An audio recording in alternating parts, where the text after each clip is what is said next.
Hello hi नमस्कार good morning केमती अच्छा आपण मैंने आम ब्लॉग मिनी ब्लॉग को आपण स्वागत करछि। तो सकाळु सकाळु ये पियाज भाजुची एटा मु सेजवान फ्राइड राइस करी।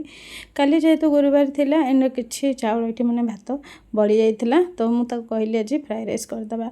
तो आज मु बनाउछि ये सेजवान फ्राइड राइस जोटा संगे संगे हेबो। एमती भी ब्रेकफास्ट समस्ते करि सारिचंती, केवल मु एका थिली आ छुआ माने ऑलरेडी खाई सारथिले। जेहेतु सब काम सारिकी लास्ट खाइला बेलको टिके लेट हो जाइथिला एंड फटाफट ये कामटा ही हो भाविकी मुझे बन देती।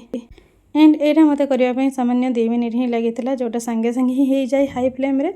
एंड ये देखो होगला बेसी किसी पकई नी पिज पकई टिके लुण पकई सेजवान सॉस पकई ब्लैक पेपर पाउडर पकई टिके हल्का रागपाई।